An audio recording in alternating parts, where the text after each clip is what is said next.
Good morning student, मैं पंकज कुमार करम विद्या मंदिर शिक्षण संस्थान की ओर से ऑनलाइन क्लास में फिर से आपका स्वागत करता हूं। आज हम अपनी इस वीडियो में क्लास 12 बायोलॉजी चैप्टर नंबर 8 पादपों में खनिज पोषण का अध्ययन करेंगे। आज का जो टॉपिक होगा वो होगा खनिज अवशोषण की क्रियाविधि, अर्थात पादप की मूलें मृदा कणों से किस प्रकार से खनिज लवणों का अवशोषण कर पाती है, इसका अध्ययन आज हम अपनी इस वीडियो के माध्यम से करते हैं। हमें मालूम है पादप की मूल मृदा कणों से जल एवं खनिज लवणों का अवशोषण करती है। क्या खनिज लवणों का अवशोषण आयनों के रूप में किया जाता है? चलो तो इसका अध्ययन करते हैं। खनिज अवशोषण की क्रियाविधि। पादप मूल के दीर्घीकरण एवं विभजोतकी क्षेत्रों द्वारा मृदा कणों से खनिज लवणों का अवशोषण आयनों के रूप में किया जाता है। हम कह सकते हैं पादप की मूल मृदा कणों से खनिज लवणों का अवशोषण आयनों के रूप में ही कर पाती है। इसके लिए क्या मूल कोई विधि या क्रिया को अपनाती है? कितने रूपों में खनिज लवणों का अवशोषण किया जा सकता है? चलो तो इसका भी अध्ययन करते हैं। मृदा कणों से खनिज लवणों का अवशोषण पादप की मूलों द्वारा मुख्यतः दो विधियों द्वारा किया जाता है। नंबर 1 निष्क्रिय अवशोषण और नंबर 2 सक्रिय अवशोषण, अर्थात पादप की मूल मृदा कणों से निष्क्रिय रूप में एवं सक्रिय रूप में दोनों रूपों में मृदा कणों से खनिज लवणों को अवशोषण कर पाती है।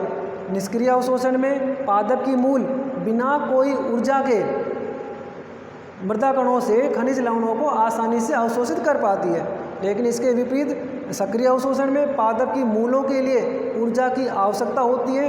वो ऊर्जा के आधार पर ही मृदा कणों से खनिज लवणों का अवशोषण कर पाती है। तो चलो अब अध्ययन करते हैं निष्क्रिय अवशोषण एवं सक्रिय अवशोषण के बारे में। पादप की मूल किस प्रकार से निष्क्रिय एवं सक्रिय रूप में खनिज लवणों का अवशोषण कर पाती है, आप जल्दी से इसे नोट कर लीजिए। चलो तो अब हम खनिज लवणों के अवशोषण की प्रथम विधि निष्क्रिय अवशोषण का अध्ययन करते हैं। पादप की जड़ें किस प्रकार से मृदा कणों में उपस्थित खनिज लवणों का निष्क्रिय रूप में अवशोषण कर पाती है, चलो इसे समझने का प्रयास करते हैं। निष्क्रिय अवशोषण। निष्क्रिय अवशोषण क्रियाविधि को समझते हैं। इसके लिए हमने बोर्ड पर एक पादप का डायग्राम बनाया है। पादप डायग्राम में पादप मूल जल व खनिज लवणों को दर्शाया है, जो आपको अच्छे से दिख रहे होंगे।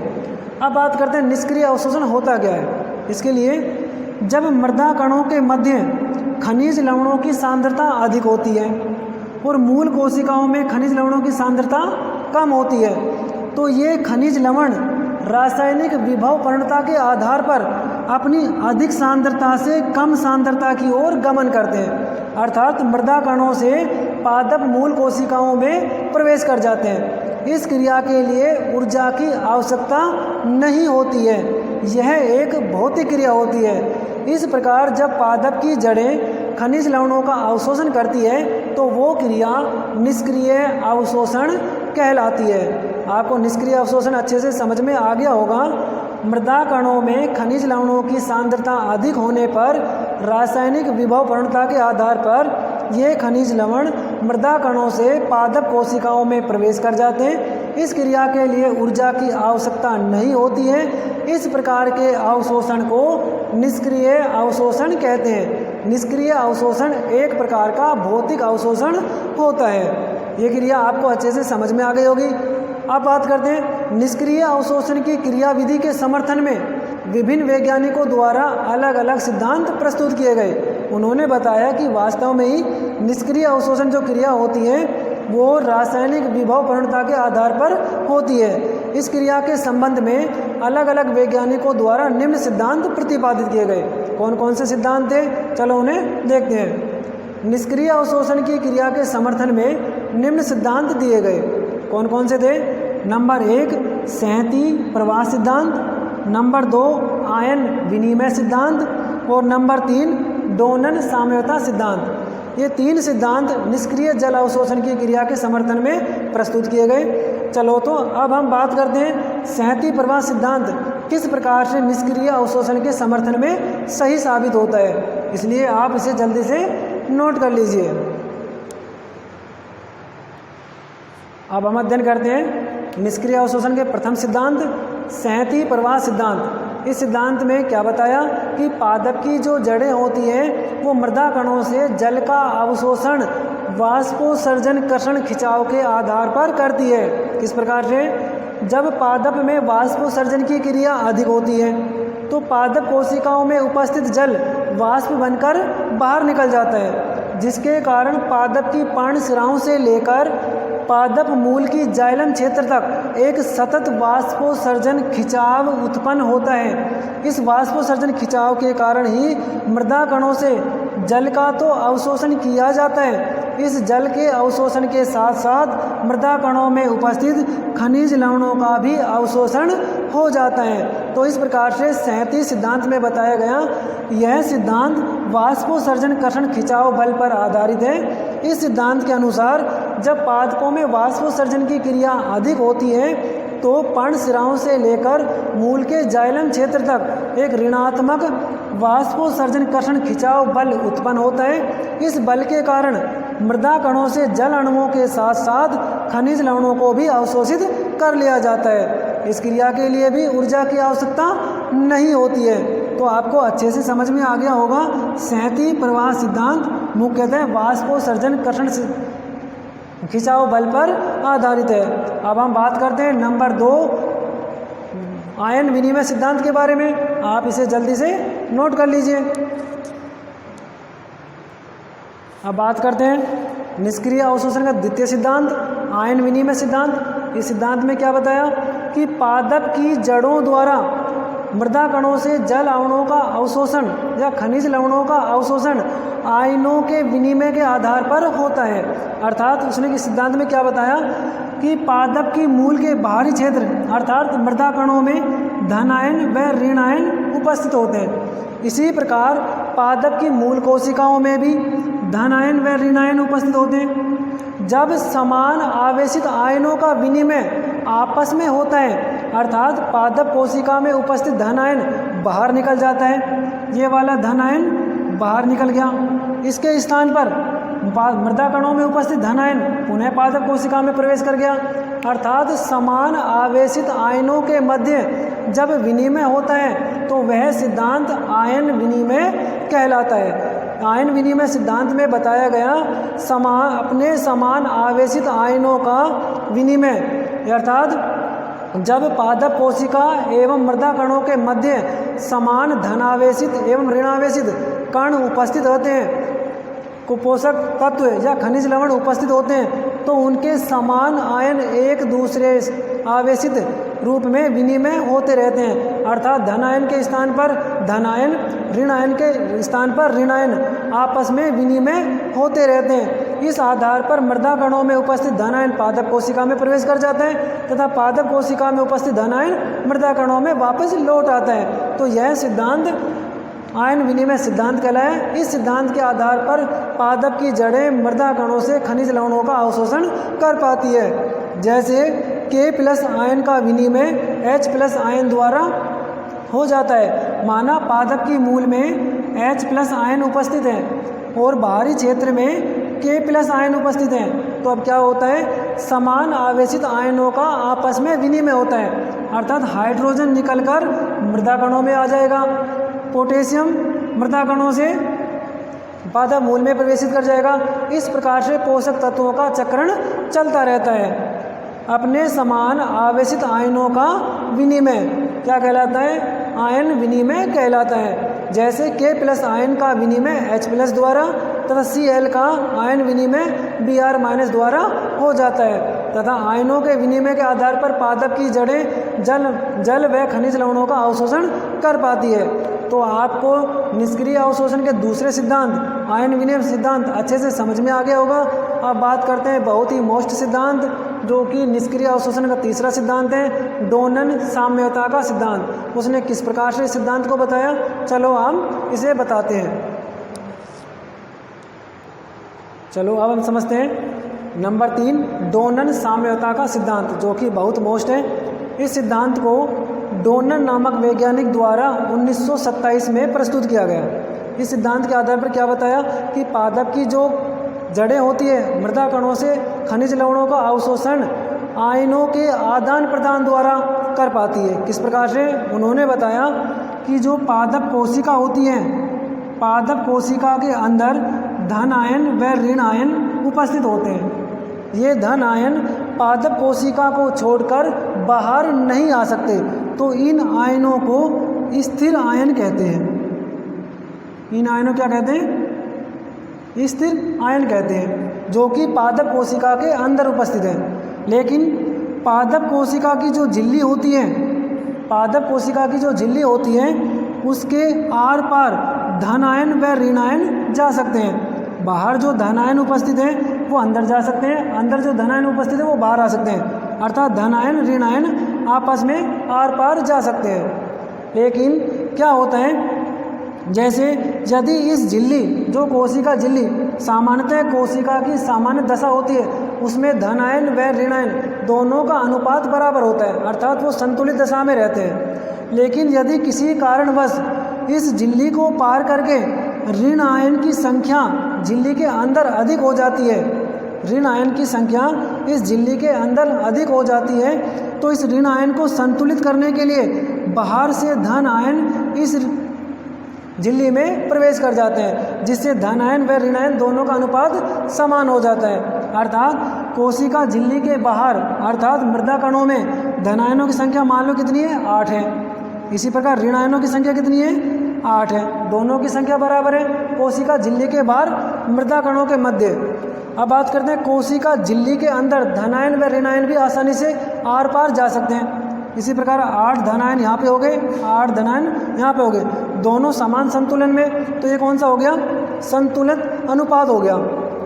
लेकिन कोशिका जो होती है उसके अंदर धन आयन एवं ऋण आयन संतुलित अवस्था में होते हैं, जिसे डोनन संतुलन कहते हैं। अब बात करते हैं, यदि झिल्ली के अंदर ऋण आयनों की संख्या ज़्यादा हो जाती है, ऋण आयनों की संख्या ज़्यादा हो जाती है, तो झिल्ली के बाहर उपस्थित धन आयन झिल्ली को पार करके ऋण आयन के पास आ जाते हैं, अर्थात दोनों का संतुलन हो जाता है, जिसे डोनन साम्यता कहते हैं। अब बात करते हैं, यहाँ पे तो ऋण आयन की संख्या ज़्यादा हो गई, ऋण आयन धन आयन आपस में मिलकर संतुलित अवस्था में आ गए, लेकिन बाहरी क्षेत्र में ऋण आयनों की संख्या ज़्यादा हो गई, क्योंकि झिल्ली के अंदर उपस्थित ऋण आयनों को धन आयनों ने संतुलित कर दिया। झिल्ली के बाहर ऋण आयनों की संख्या अब ज़्यादा हो गई। तो जो यह सिद्धांत रासायनिक विभव प्रवणता के विपरीत कार्य करता है, अर्थात तत्वों की रासायनिक विविधता के विपरीत कार्य करता है, तो इस सिद्धांत को डोनन साम्यता संतुलन सिद्धांत कहते हैं। इसे पुनः आप अच्छे से समझ लीजिए। यह सिद्धांत डोनन नामक वैज्ञानिक द्वारा सन 1927 में प्रतिपादित किया गया।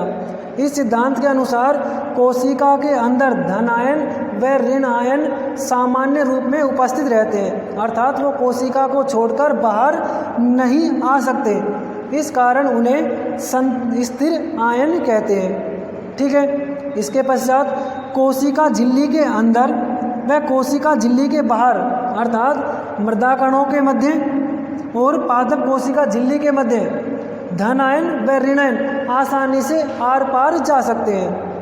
यदि किसी कारणवश कोशिका झिल्ली के अंदर ऋण आयनों की संख्या अधिक हो जाती है, तो बाहर उपस्थित धन आयन उसे संतुलित करने के लिए उस ऋण आयन से संतुलन अवस्था बैठा लेते हैं, दोनों संतुलित हो जाते हैं। अब स्थिति क्या आती है, यहाँ से धन आयन उठकर कोशिका झिल्ली के अंदर प्रवेश कर जाते हैं, लेकिन बाहरी क्षेत्र में ऋण आयनों की संख्या ज़्यादा हो जाती है। ऋण आयन जो कि झिल्ली को पार करके अंदर जा नहीं पाते।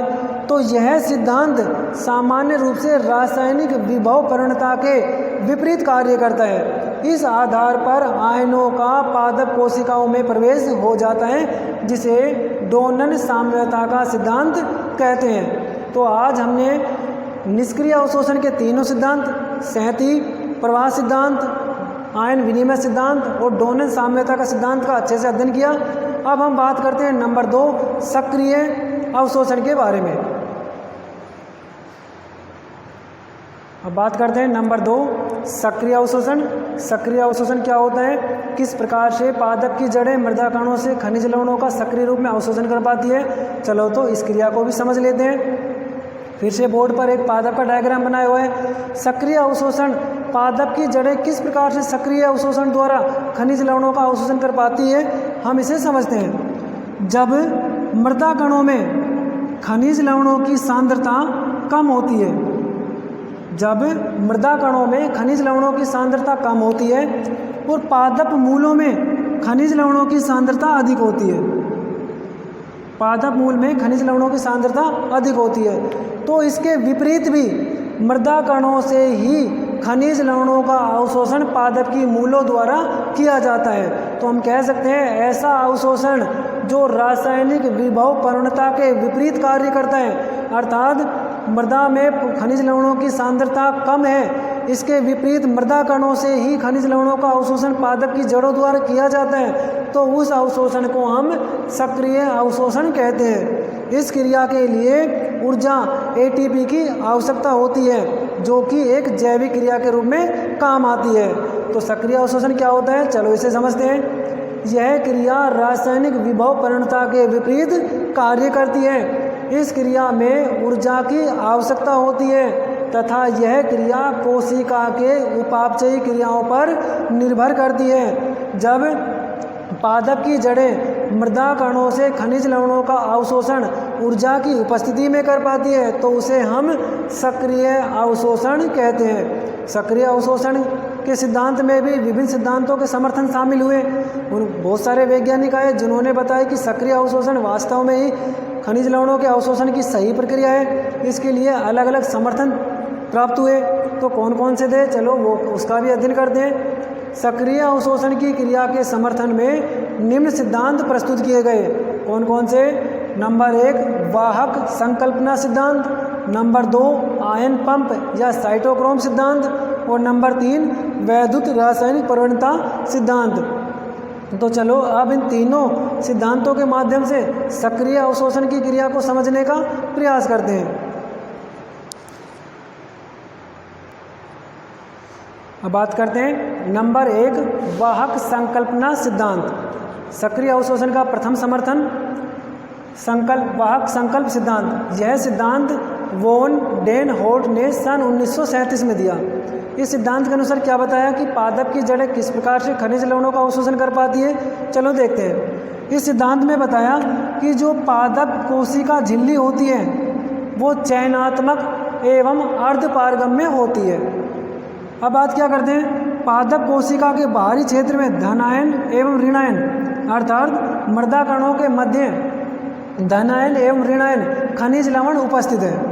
ये खनिज लवण पादप कोशिका झिल्ली को पार करके पादप कोशिका के अंदर प्रवेश नहीं कर पाते हैं, लेकिन पादप कोशिका के अंदर इन खनिज लवणों का अवशोषण किया जाता है। किसके माध्यम से, ऊर्जा के माध्यम से, और ऊर्जा के माध्यम से इन खनिज लवणों को पादप कोशिकाओं के मध्य पहुंचाया जाता है। तो इस सिद्धांत में बताया कि पादप की जो कोशिका झिल्ली होती है वो चयनात्मक अर्धपारगम्य होती है, जो कि बाहरी मृदा विलयनों से धनायनों एवं ऋणायनों का प्रवेश नहीं कर पाती है। बाहर से धनायनों एवं ऋणायनों का प्रवेश करने के लिए ऊर्जा की आवश्यकता होती है और वह ऊर्जा निम्न रूपों में इन आयनों को पकड़कर अवशोषित कर पादप कोशिकाओं में प्रवेश कराने का कार्य करती है। तो क्या होता है, कोशिका झिल्ली के अंदर कुछ प्रोटीन के छिद्र पाए जाते हैं। प्रोटीन क्षेत्र उपस्थित होता है जिनमें सूक्ष्म छिद्र होते हैं। इन सूक्ष्म छिद्रों के माध्यम से ही ये बाहरी जो लवण खनिज लवण है पादप कोशिका में प्रवेश कर पाते हैं। तो इस सिद्धांत को अच्छे से समझने का प्रयास करते हैं हम। पादप कोशिका झिल्ली के मध्य उपस्थित वाहक, इन्हें हम वाहक कहते हैं, जो कि सामान्य रूप से प्रोटीन होती है। वाहक प्रोटीन के मध्य सूक्ष्म छिद्र पाए जाते हैं। इन छिद्रों के माध्यम से ही खनिज लवणों का अवशोषण हो पाता है। अब बात करते हैं बाह्य क्षेत्र अर्थात मृदा विलयन में उपस्थित पोषक तत्व। अब ये पोषक तत्व कोशिका झिल्ली के इस वाहक अर्थात प्रोटीन अणु से जुड़ जाते हैं। जब प्रोटीन अणु से जुड़ जाते हैं तो एटीपी ऊर्जा की आवश्यकता होती है।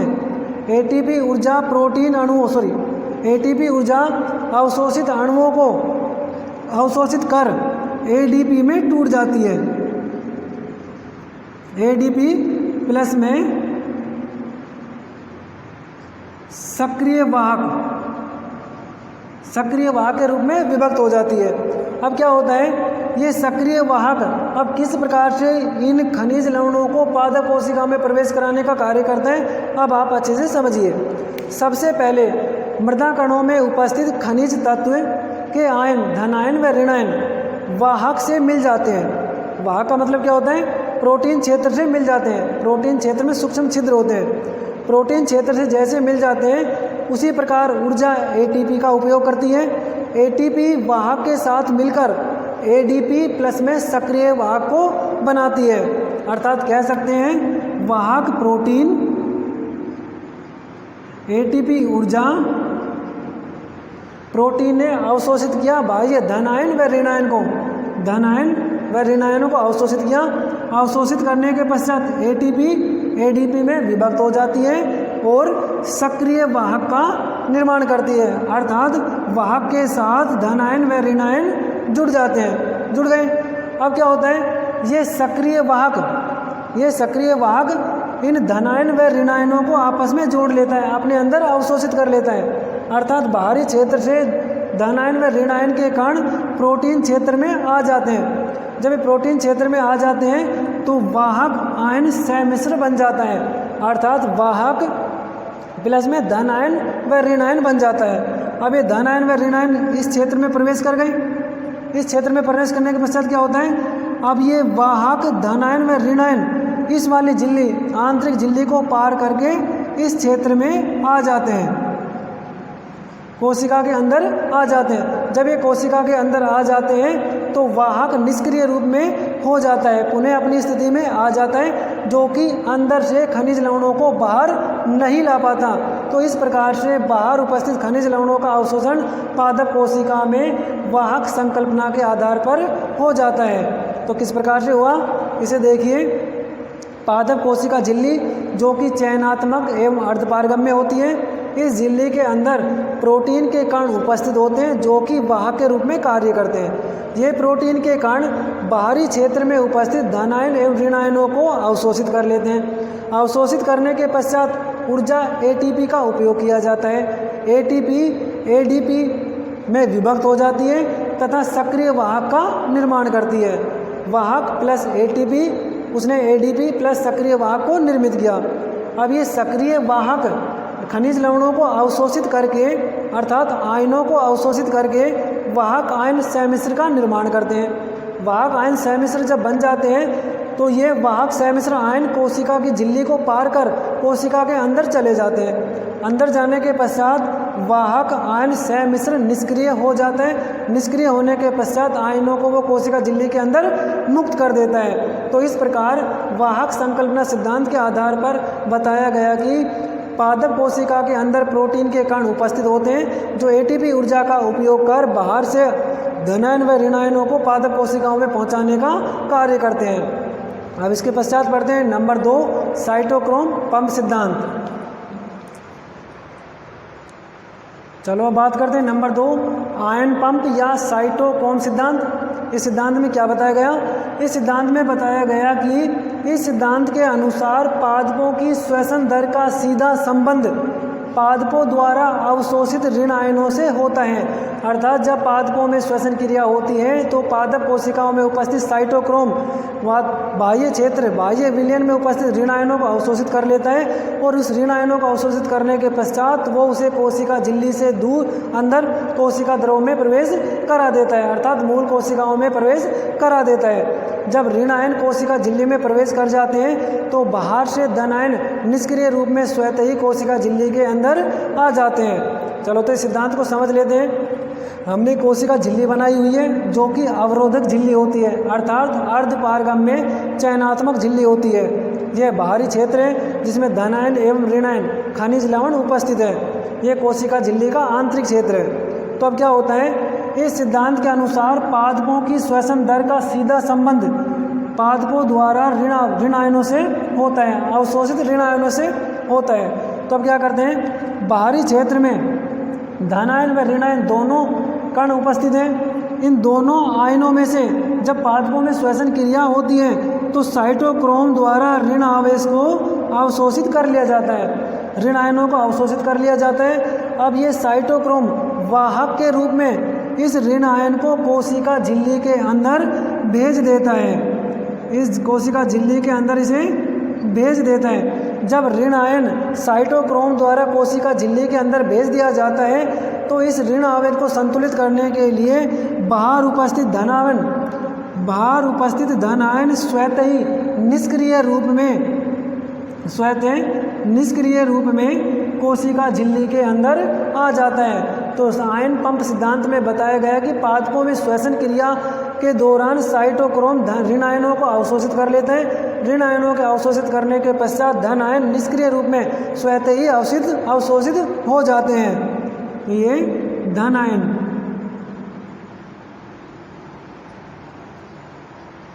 आयनों का निष्क्रिय अवशोषण होता है। तो आपको दो सिद्धांत अच्छे से समझ में आ गए हो गए। अब बात करते हैं नंबर 3, वैद्युत रासायनिक प्रवणता सिद्धांत। अब बात करते हैं नंबर 3, वैद्युत रासायनिक प्रवणता परिकल्पना के बारे में। इस परिकल्पना में क्या बताया गया है? इस परिकल्पना के अनुसार इस परिकल्पना का प्रतिपादन पीटर माइकेल नामक वैज्ञानिक द्वारा किया गया। इसके अनुसार अवरोधक झिल्ली की दोनों सतहों बाहरी व आंतरिक पर उत्पन्न होने वाली रासायनिक वैद्युत प्रवणता के कारण ऋण आयनों का स्थानांतरण होता है। अर्थात इस विधि में बताया गया कि अवरोधक झिल्ली अर्थात कोशिका झिल्ली की दोनों सतहों पर उत्पन्न होने वाली वैद्युत रासायनिक प्रवणता के कारण ऋण आयनों का स्थानांतरण हो पाता है। इस क्रिया के लिए एटीपीएज एंजाइम की महत्वपूर्ण भूमिका होती है, जो कि ऊर्जा उत्पन्न करने का कार्य करता है। आपको ये तीनों परिकल्पना अच्छे से समझ में आ गई होगी। आज हमने अपनी इस वीडियो में पादपों की जड़ों द्वारा खनिज लवणों के अवशोषण की दोनों विधियों का अच्छे से अध्ययन किया। आपको भी अच्छे से समझ में आया होगा। आप लगातार हमारे इस चैनल को देखते रहिए। कल हम नए चैप्टर के साथ आपके पास फिर से हाजिर होंगे। इसके लिए आप हमारे चैनल को लाइक करें, सब्सक्राइब करें और कमेंट भी ज़रूर करें। धन्यवाद।